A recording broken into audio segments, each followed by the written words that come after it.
Crônicas do Amanhecer, por Feijão, Centro Espírita Allan Kardec. Balneário Gaivota, 17 de novembro de 2017. Quando a barbárie é popular. Parte 2. A barbárie popular, mostra a pesquisa do respeitado Pew Center, dos Estados Unidos, a respeito das Filipinas. Quase 8 de cada 10 filipinos, 78%, exatamente, aprovam a licença para matar acusados ou suspeitos de tráfico ou consumo de drogas concedida pelo presidente Rodrigo Duterte. Desde que assumiu, em junho de 2016, o governo anuncia, orgulhosamente, 3.400 mortes até julho, mas a respeitada Human Rights Watch eleva o número para mais que o dobro, 7.000.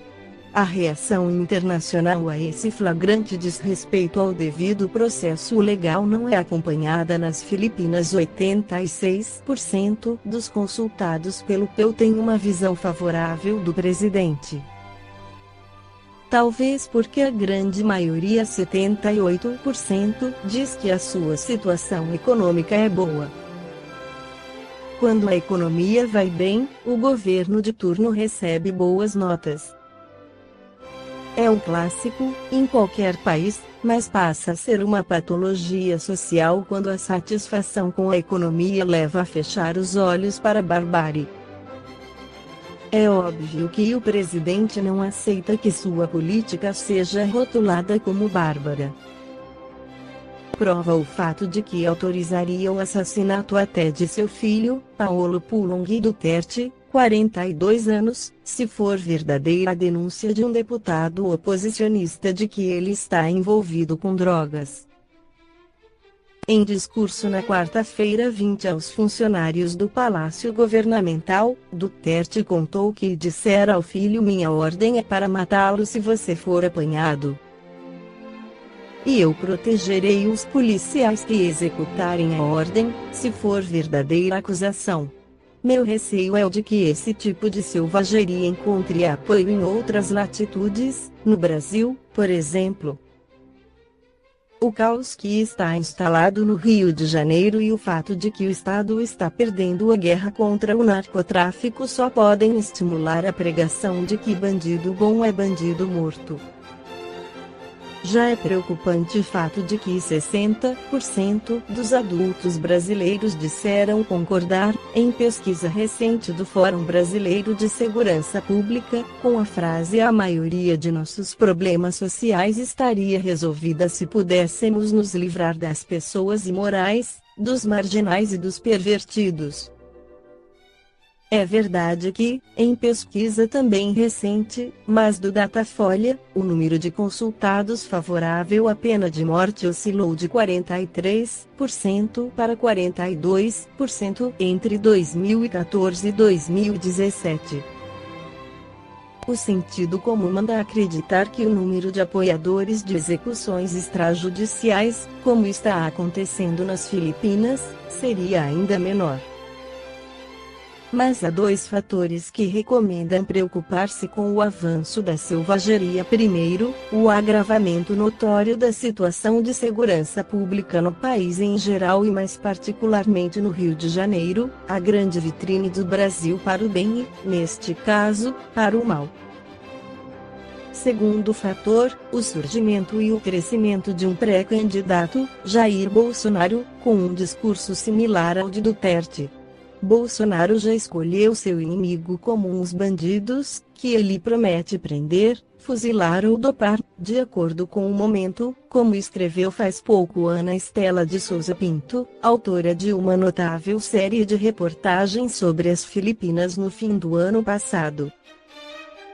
Na crônica anterior comentamos sobre a pena de morte, agora vamos elucidar sobre as possíveis causas da violência que assola o planeta. A partir do lançamento do Livro dos Espíritos em 1857, o planeta Terra iniciou sua transição de mundo de provas e expiação para mundo de regeneração, sendo habitada na sua maioria por espíritos imperfeitos e por isso as regiões umbralinas são mais extensas que as regiões correcionais e de elevação. Os espíritos encarregados pelo progresso da Terra sabem que o planeta, para progredir de um estágio a outro, tem de depurar-se do espiritual para o material, ou seja, precisam depurar as camadas mais densas do umbral.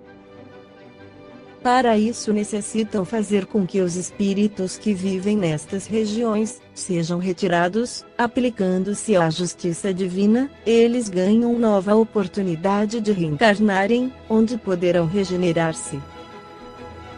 Mas se persistirem em permanecer no erro, ao desencarnarem não encontraram mais o ambiente apropriado para a sua condição evolutiva, sendo neste instante migrados para um novo planeta onde irão expiar o endurecimento de seus corações. Como prova irrefutável da vinda em massa dos irmãos que habitavam as regiões espirituais da Terra, é o aumento populacional que o plano físico Terra vem tendo desde o início do século XX.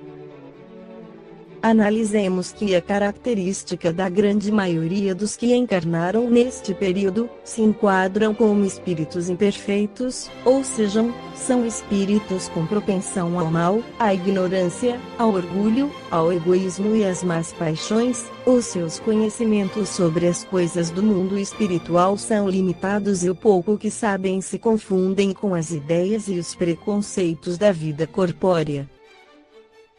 Isto demonstra claramente que são espíritos oriundos das regiões umbralinas. No livro Libertação, o espírito André Luiz, pela psicografia de Francisco Cândido Xavier, esclarece, em um dos desdobramentos espirituais ocorridos com o Chico Xavier durante o sono, Emmanuel o conduziu a uma imensa cidade espiritual, situada na região do umbral. Esta lhe pareceu extremamente inferior e bastante próxima da crosta planetária. Era uma cidade estranha não só pelo aspecto desarmônico e antiestético, como pelas manifestações de luxúria, degradação de costumes e sensualidades dos seus habitantes. Emmanuel informou a Chico que a vasta comunidade espiritual era governada por entidades mentalmente vigorosas, porém negativas em termos de ética e sentimentos humanos. Pelas ruas da referida cidade estranha desfilavam multidões compostas de entidades que se esmeravam em exibições de natureza pornográfica, erótica e debochada. Os maiorais eram conduzidos em andores ou tronos colocados sobre carros cujos formatos imitavam os órgãos sexuais masculinos e femininos. Uma euforia generalizada parecia dominar aquelas criaturas ou, mais apropriadamente, assistia-se ao que parecia uma festa de despedida de uma multidão, revelando a certeza da aproximação de um fim inexorável, que extinguia a situação cômoda, até então usufruída por todos. De fato, aqueles espíritos, sem exceção, haviam recebido um aviso de que estava determinado, de maneira irrevogável, pelos planos da espiritualidade superior, o seu próximo reingresso à vida carnal na Terra. A esse decreto inapelável não iriam escapar nem os próprios maiorais. Analisando as mudanças profundas nos costumes da humanidade, as músicas ruidosas e desequilibradas, a instabilidade das instituições familiares e sociais, o avanço da criminalidade, das drogas e da insegurança, podemos concluir eles já estão por aí. O Consolador prometido, que é a doutrina espírita, veio na hora certa que a humanidade mais precisa, está relembrando os ensinamentos do Cristo e ensinando outras coisas que o Cristo não podia dizer naquela época. Como espíritas, somos chamados a contribuir para a construção dessa nova sociedade. O momento atual aguarda ação decisiva no bem. As mudanças do mundo atual nos fazem ver que uma postura de simples observação ou acomodação nada somarão para uma mudança comportamental, para um despertamento consciencial. Amigos, atentai, porque os tempos são chegados. Esta foi a crônica do amanhecer de 17 de novembro, por Feijão.